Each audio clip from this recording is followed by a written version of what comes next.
20, so I am going to start talking. I'm Reagan Henke. I am a front-end developer at Capital One, and I'm here to talk to you about building accessible front ends. So agenda for the next 30 minutes of your time. I'm going to go over a little bit introduction, what is accessibility. We're going to talk about styling, how your site might look, and how that might impact your users.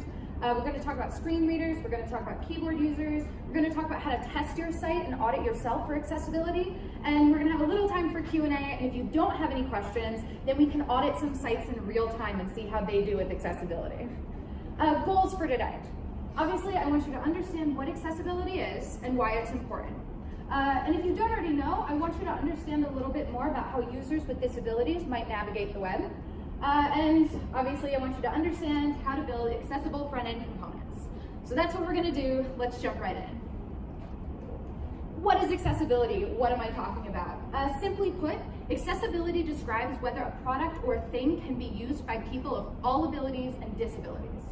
So in the physical world, we see this all the time. This includes considerations like accessible parking, accessible bathroom stalls, wheelchair ramps, braille, raised lettering. We see that all the time. But in the digital world, it's a little harder to understand how do those things translate. And it's really important with the digital world that you design thinking about accessibility first. So when you design and develop with accessibility in mind, then you end up with products that provide equal access to digital content for everyone.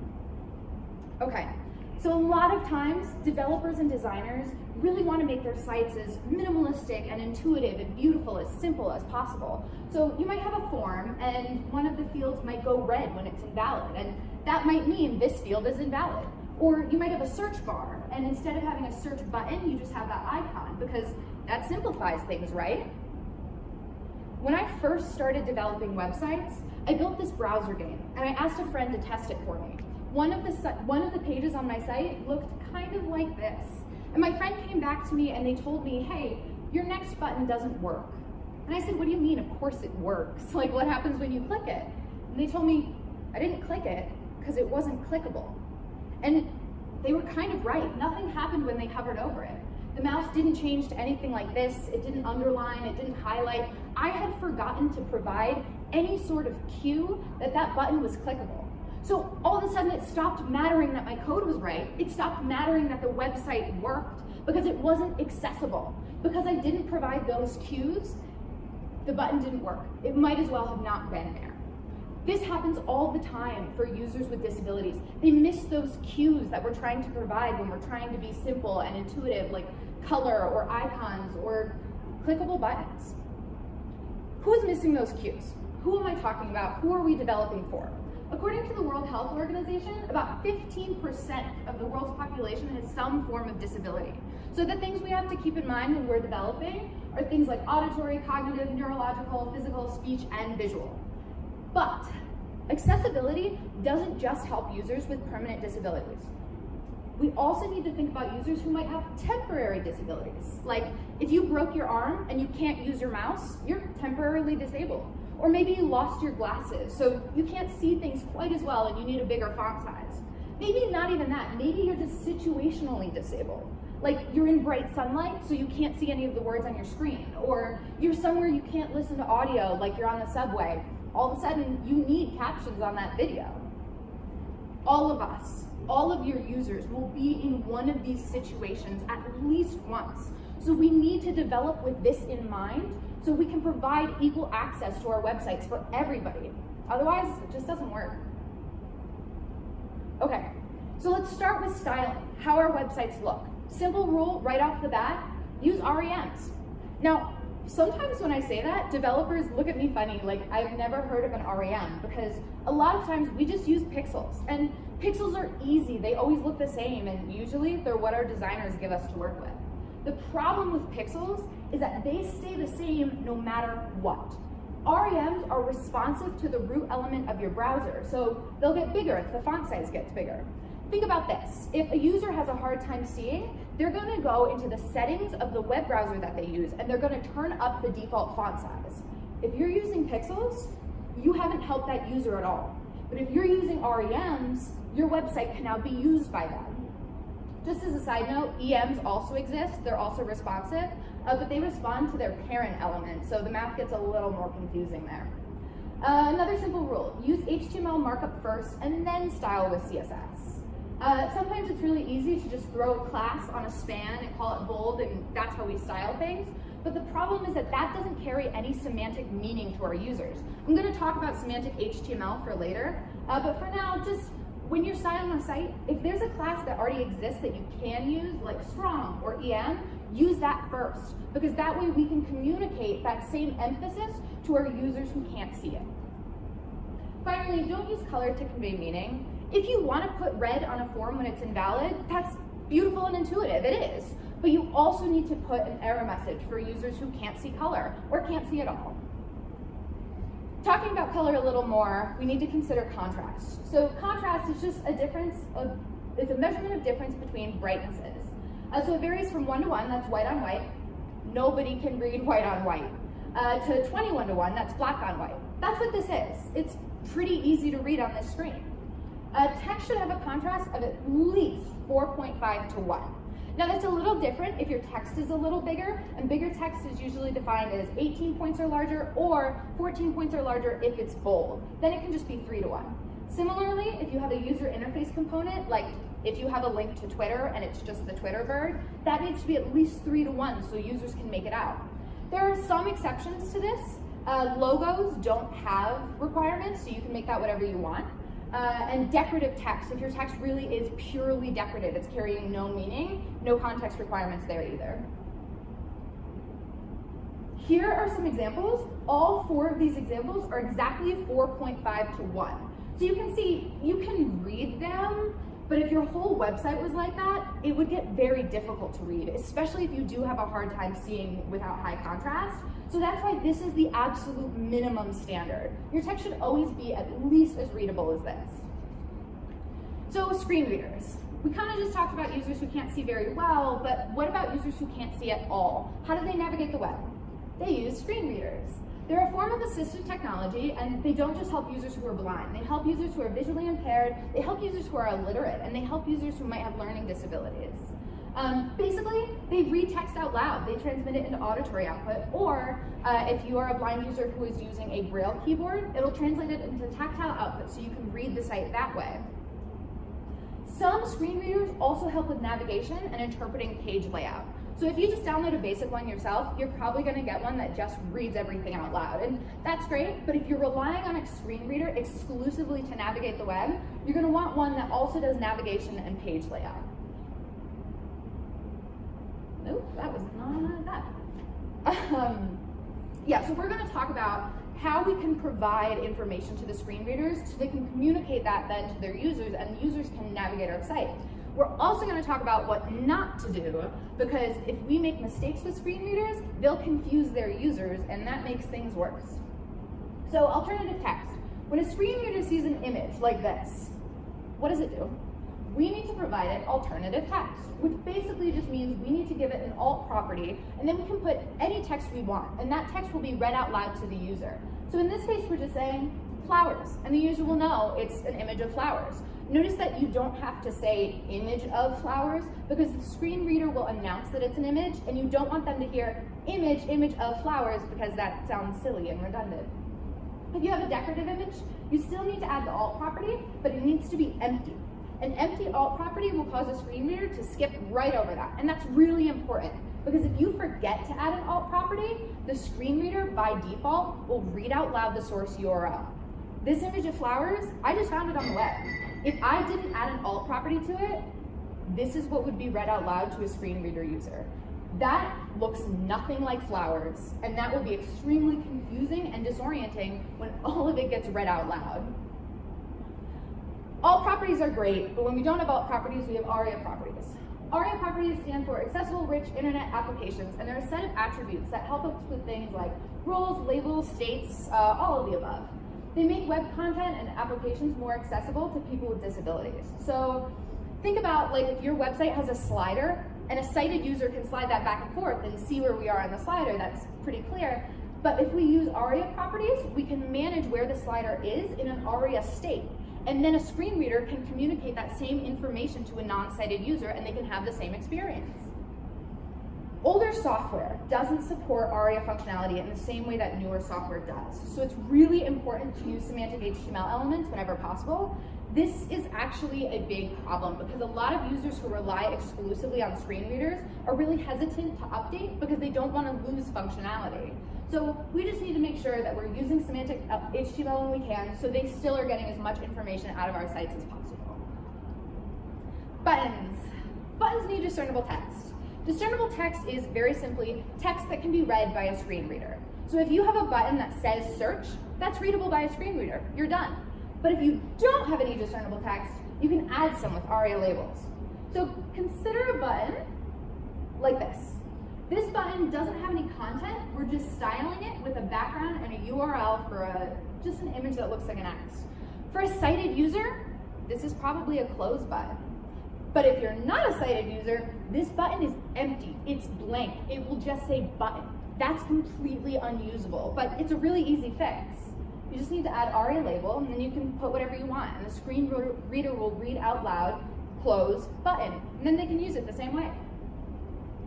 Semantic HTML, I keep mentioning it. What is it? Semantic HTML is just HTML that has meaning. So a great example of this is header tags. Header tags carry some significance when we use them, right? We know H1 is the most important. It goes all the way down to H6, which is the least important. We know that they're headers. We know that they probably label things. Each page should have one H1. You might have heard that rule before because it's a good rule for search engine optimization and helping websites find your website. But it's also really important for accessibility because the H1 on the page, that's how the screen reader knows what the page is about. And that's what helps the users navigate your page and understand the page layout. So if we're using headers, we can communicate something like this. The title is animals, and then we've got a section on dogs, and we've got a section on cats. If we don't give the users the information that headers provide, we end up with something like this, which is kind of confusing. Why does it say cats twice? Why is it laid out that way? You're not communicating any of that information to your users. So use semantic HTML, use headers when you can. Semantic HTML also helps with layout because navigation becomes way easier when you're using semantic tags. So semantic tags are things like header, article, nav, section, footer. All of those things carry meaning that div and span just don't. So header, we know that's probably at the top of our page. It probably has the name of our website. Footer's probably at the bottom. Article probably has some text in it. All of those things are implied when we use the semantic tags. If we can't use semantic tags, Aria landmarks can help provide context. So they provide things like role banner, role navigation, et cetera, et cetera. The semantic HTML tags will imply the landmark. So if you're using nav, you don't have to also include role navigation. Landmarks are for when you have to use non-semantic HTML. So if for some reason you need to use a span or a div, use a landmark to help tell your user where it is on the page and how to navigate that page. Forms are a really complicated part of web development because they can be really difficult to understand. It's really important that your forms are organized logically, so that's left to right, up to down. They should be easy to follow. Users should know what comes next. Instructions, requirements, errors, all should be clear and explicitly provided to your user. Form fields should be very clearly labeled. So if we have a field like this, email and then an input box. For sighted users, we can associate that visually. They're right next to each other. That probably goes together. But for non-sighted users, we need to programmatically associate those inputs. So that's pretty easy to do. We just add a for tag, and then we add the ID of the label, of the input field, and what this does is when a user with a screen reader gets to that input box, the screen reader will read out loud the label for the input so they know how to use your form. Sometimes developers use placeholders as a substitute for labels. It looks nice, right? But when you start filling it out, the placeholder disappears. Now, was that month, day, day, or was it day, month, or was it year, or just 2 years? I don't know anymore. And the only way for me to know is if I delete it all and start again. And for a user that has cognitive disabilities or short-term memory impairments, that's impossible to do. So if you have hint or information in your placeholders that is absolutely necessary for filling out that part of the form, you need to make sure that it persists somewhere outside the label. Oftentimes on placeholders too, the contrast isn't sufficient. So we talked about contrast, just make sure it's at least 4.5 to 1. Just don't use placeholders as replacements for labels. You can use placeholders. Placeholders are great, but make sure that any really important information that needs to be retained by a user is persisted somewhere else, like in your label. Use labels when you can. They're supported by browsers and screen readers, and that means that they come with out-of-the-box functionality. Like if you click on a label, it'll focus you on the input. So that helps users that aren't disabled at all. When a single label isn't enough though, Aria properties can really help. So Aria labeled by, that's really useful when you have an input that might be labeled by two different labels that both provide information on what needs to be inputted. You can just do Aria labeled by equals and then the IDs of those two separate labels. A screen reader will understand that that's two different labels and it will read both of them out loud. Aria described by is really useful when you have something that's like a hint but not necessarily a label. So if I'm filling out a password and the hint is something like must be 8 characters, that's pretty important information to know. And if we link it with Aria described by, the screen reader will read that out loud as well as reading the label. And we already talked about plain Aria label. If for some reason you cannot provide a label, just do it through Aria label and it'll be read out loud when the user is on that input field. Okay, keyboard users. There are a ton of reasons that a user might rely on a keyboard for navigation instead of a mouse. We have to take all of that in consideration. How can they navigate our site without any sort of mouse? Typically, they use tab to navigate, and that means that they need focus indicators. So most browsers will provide this right out of the box. We don't have to worry about it. It's a blue ring, and as the user tabs through, it'll show them what's in focus. We just need to make sure that we don't overwrite that, especially with something that doesn't have enough contrast to serve as a focus indicator. Tabbing only tabs you to actionable elements. So just keep that in mind when they're navigating your site. They're gonna be jumping from button to link, just things that they can keep action on. Default navigation order must be intuitive. So again, if it looks like it's gonna be left, right, up, down, it better go left, right, up, down. So that's simple enough. Just structure your source code to match your page flow. Don't try and get fancy with flexbox reverse or anything like that. If necessary, if you've created a custom widget or something custom on your site that you can take action on, but it's not a default actionable item, you can add focus yourself with tab index 0. So what does that do? That allows elements to receive keyboard focus just in order of where it appears on the page. So if it's third, it's just gonna be focused on third. That's great. You can also set tab index 1 or greater, which explicitly provides a tabbing order. Don't do this. This is a bad idea. Because what it does is it overrides every other item on your site, even if it's first on the page. So you might say tab index 10 and think that that's gonna come 10th, but if you haven't defined 1 through 9, it's gonna jump right up and it's gonna confuse the heck out of your user. If you make an element tabbable, you also need to make it accessible. So basically that just means it should respond to enter and space events. If I can tab to something on your website, I should be able to take action on something on your website. Links. Often developers will use links that go nowhere and they'll forget to account for keyboard users when adding functionality. So in this case, we do have a link. It's an A tag with an href, but the href doesn't go anywhere. And we have an on mouse over function that can only be opened with a mouse. A keyboard user has absolutely no way of ever using this menu, and that's a huge problem. Link text should make sense out of context. Remember that as a keyboard user, we're just jumping from link to link. So if I get to a link that just says click here, that means absolutely nothing. So provide some context. And finally, if you're adding hover styling, add focus styling too. This is so easy to do, but people forget to include it. If you're adding styling with a hover indicator, just include focus too. And that way your keyboard users get the same visual experience that your sighted and mouse users do. Next steps. There are so many more things that I want to go into detail here, but that I just can't. So I'm going to mention these and hopefully they'll be in your mind somewhere if you interact with them at all ever.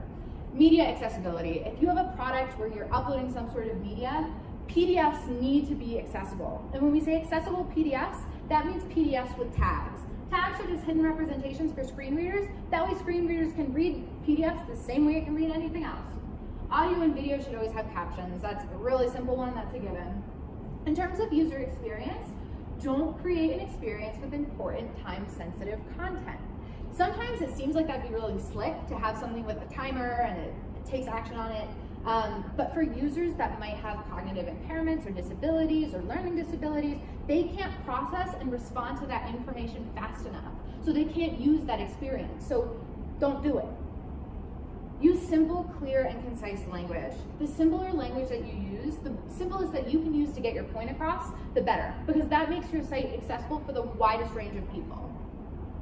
Provide skip navigation links. Skip navigation links are a little hack to help keyboard users skip over navigation in your site if there's a ton of links at the beginning. We can look at an example at this afterwards if we have time. And finally, provide the correct language tags. This is really easy to forget, especially if, like me, you speak English and write in English. You have to remember to tell your screen reader that the text is in English. And if you quote anything from a different language, provide span tags that correct that language. Because the screen reader will read it out loud with the different language, or if you mess up, just with a really bad accent. Testing. These are not the best testing tools at all. These are the tools that I've personally used.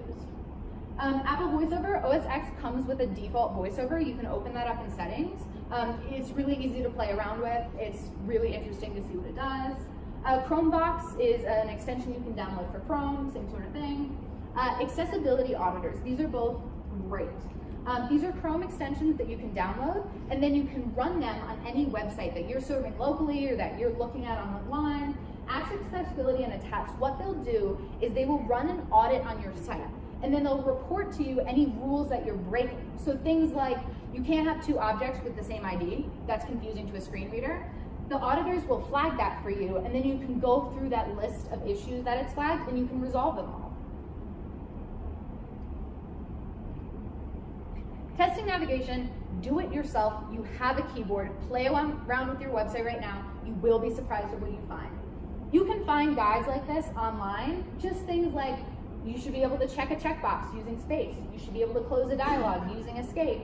Just tab around and see what happens. Make sure you don't get stuck in any infinite loops. Make sure you can access every part of your site. You can do this yourself. Finally, if you want to learn more about accessibility, follow this hashtag. It's A11Y. It's not ally, even though it looks like it. The accessibility community is amazing, and they have so many great speakers, writers, users, people who are talking about their experiences and can tell you so much more about how they're developing accessible products, what to keep in mind, and just all of the above, and it's really great. If you take anything away from this, I do not care if you're a developer, if you're a product manager, where you are in the stack. What I want you to be able to do is look at a website.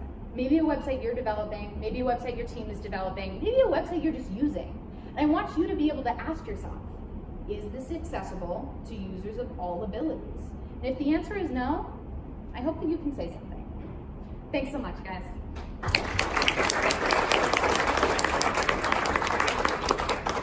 So we still have like 7 minutes, which is where I wanted to be. Does anybody have questions? Yeah. What's the best way, like on the fly, like I'm trying to pick colors or like font colors, how do I figure out the contrast? There is a helpful website, I believe it's webaim.org or .com. They have a contrast checker, so you can put in by yourself and it'll tell you. Also the accessibility auditors, when you run them, they will tell you if you've got a contrast violation on your site. Yeah. So, yeah, I've done accessibility testing before. One problem I found, this was a year ago, so probably things have changed. Yeah, I have an axe, and I broke my right hand, which I used for coding, right? And for 3 months I couldn't, so I was trying the different voiceover features, including the Apple ones. But the problem is most of these tools have problems recognizing axes. So what I ended up doing was, I said, you know what, screw this, I'm just going to Skype people, right? So I had a really bad experience because of accents and voiceover features. What is your experience with those kind of things? Personally, voiceovers are just really frustrating to me because the types that I mentioned there, they're the really simple types that just read everything out loud. They don't help you with navigation or anything, and they're difficult to try and read the website and use at the same time. So personally, I only use them when I'm checking my site, but that's an incredible point that I didn't think of and wouldn't have thought of. How does it work with an accent? So that's the sort of thing that is so incredible and needs to be shared and needs to be talked about, because that should have been a better experience for you. Yeah, because I've been doing a lot of reading, they still don't have a solution for people like me. So yeah, that's cool. Just wanted to. No, that's awesome. Thanks for sharing. Other questions? So I was just going to mention, so there's a open source community called W3C accessibility guidelines. So it's online and they give you a checklist on different things you need to know and do when you actually develop websites. And for testing websites, that's a good checklist as well. It's called W3C accessibility guidelines. So that's my question. Yes, absolutely. Other questions? Yeah. Is there Section 508 in the U.S. governs accessibility for sites that have to do with any kind of federal government stuff. Is there anything comparable in the EU or else that's around the world? So my experience is within Capital One. So I know that we have certain guidelines and I know that we have an accessibility team. I don't quite know what those rules are. I'm just trying to meet the guidelines set out by things like the W3 and the Web AIM, stuff like that. So unfortunately I don't know. Yeah. I'm wondering on your website if you're compliant, have you had to change your link color? Link color? Your links, I thought that was actually funny when I made the first compliant website that link colors are not compliant. No, by default they're not, right? They're not. No. I had to change it just a little bit to get them to pass X. Yep. I was really surprised by that. Yep, I run into that a few times. And the W3C website has not changed it. I thought that was cool. That is really interesting. Are there other questions or do we want to audit a site? Yeah. So you mentioned that like Flexbox Reverse is very confusing for screen readers, and that's like, I mean, there are a bunch of new CSS frameworks that are coming up. I'm wondering if you know of any other ones that are like big no-nos and it's going to mess up the experience for Okay. screen. So it's not that it's a big no-no, it's something that then creates a problem that you have to fix. So like, I've seen it especially in responsive designs, like if the screen is desktop size, the buttons are in this order, but once we collapse it, we want the buttons in a different order. And that's when stuff like Flexbox comes into play. That is when you would use tab index and then setting it explicitly. It gets really muddy, so again, like stay away from it if you can. But it's not necessarily a no-no, it's just a be aware that you still want things to be intuitive when you're tapping through them.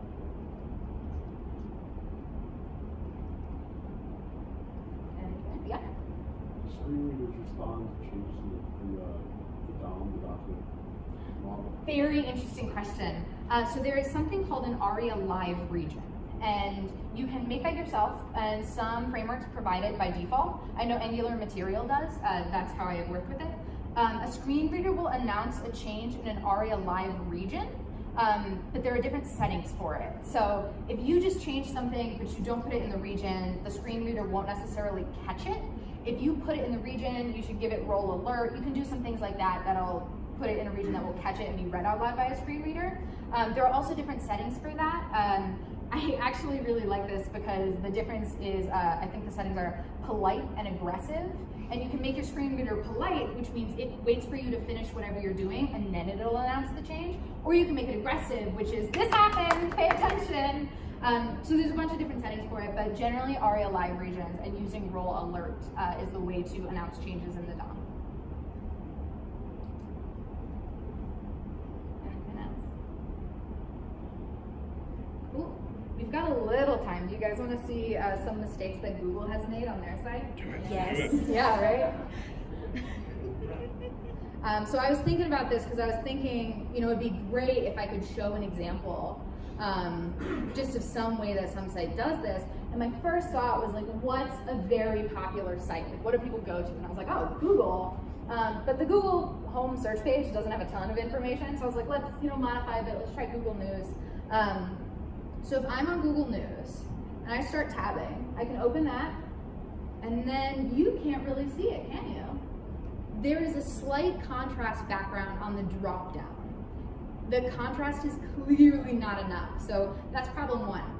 Problem two is that now we're on search. We've gone backwards. That's very confusing.